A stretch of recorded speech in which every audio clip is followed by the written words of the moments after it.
சாமை அரிசியில வெஜிடபிள்ஸ் எல்லாம் சேர்த்து சாம்பார் சாதம்.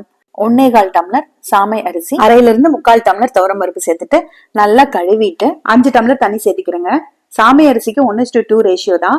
இப்ப அரிசி பருப்பு சேர்ந்து 2 டம்ளர் எடுத்ததுனால சாதம் குழஞ்சு வரணுன்றதுனால 5 டம்ளர் தண்ணி சேர்த்திருக்கேன். குக்கர் மூடி ஆவி வந்ததுக்கு அப்புறமா வெயிட் போட்டு சிம்ல 15 நிமிஷம் வேக வச்சு எடுத்துக்கோங்க. கொஞ்சமா புளி ஊற வச்சு வச்சுக்கலாம். சின்ன வெங்காயம், தக்காளி எடுத்திருக்கேன். கேரட், பீன்ஸ், முள்ளங்கி, அவரைக்காய், சேனக்கிழங்கு, உருளைக்கிழங்கு, சௌ கட் பண்ணி வச்சிருக்கேன். நீங்க வேற காய்கள்லாம் கூட எடுத்துக்கலாம். ஒரு கடாயில 2 ஸ்பூன் அளவுக்கு கடலை பருப்பு, 1/2 ஸ்பூன் உளுந்து பருப்பு லைட்டா வறுத்துட்டு, 1/2 ஸ்பூன் மிளகு, 1/2 ஸ்பூன் சீரகம், 1 ஸ்பூன் வரக்கொத்தமல்லி, ஒரு வரமிளகாய் சேர்த்து நல்லா பொன்னிறமா வறுத்துட்டு ஆறுனதுக்கு அப்புறமா பொடிச்சு வச்சுக்கலாம். அதே கடாயில 1 ஸ்பூன் அளவுக்கு எண்ணெய் ஊத்திட்டு வெங்காயம், தக்காளி சேர்த்து லைட்டா வதக்கிக்கலாம். வதக்கினதுக்கு அப்புறமா நம்ம எடுத்து வச்சிருக்க காய்கறி எல்லாமே சேர்த்து 2 நிமிஷம் வதக்கிக்கலாம். இது கூட கொஞ்சமா மஞ்சத்தூள் சேர்த்துக்கலாம். 2 ஸ்பூன் சாம்பார் தூள், 1 ஸ்பூன் கல்லுப்பு சேர்த்துக்கிறேன். நல்லா மிக்ஸ் பண்ணிட்டு 1 லிட்டர் அளவுக்கு தண்ணி சேர்த்துக்கலாம். தண்ணி கொதி வந்ததுக்கு அப்புறமா மூடி போட்டுட்டு மீடியம் ஃபிளேம்ல ஒரு 10 நிமிஷம் வச்சு எடுத்துக்கோங்க. காயெல்லாம் நல்லா வெந்துரும்.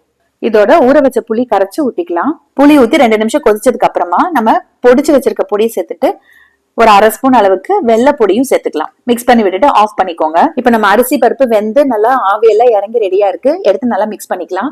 மிக்ஸ் பண்ணிட்டு நம்ம எடுத்து வச்சிருந்த அந்த காய்கறி கலவைய பாதி மட்டும் ஊத்தி நல்லா மிக்ஸ் பண்ணிக்கோங்க. கொஞ்ச நேரம் கழிச்சு மீதியையும் ஊத்தி மிக்ஸ் பண்ணிட்டீங்க. 6 நாளும் ரொம்ப கெட்டியாகாம இருக்குங்க. ரொம்ப கெட்டியா இருந்ததுன்னா 1 டம்ளர் சுடுதண்ணி கூட ஊத்திக்கலாம். இதெல்லாம் திருப்பி அடுப்புல வைக்கணும்னு அவசியம் இல்லை. இப்போ தாளிக்கிற கரண்டியில 2 ஸ்பூன் நெய், 2 ஸ்பூன் எண்ணெய் ஊத்திட்டு கடுகு, 1/2 ஸ்பூன் சீரகம், பெருங்காயத்தூள், வரமிளகா, கருவேப்பிலை எல்லாம் சேர்த்து தாளிச்சுட்டு சாதத்தோட கொட்டி நல்லா மிக்ஸ் பண்ணிட்டீங்க அப்படின்னா சூப்பரா ரெடி ஆயிருங்க.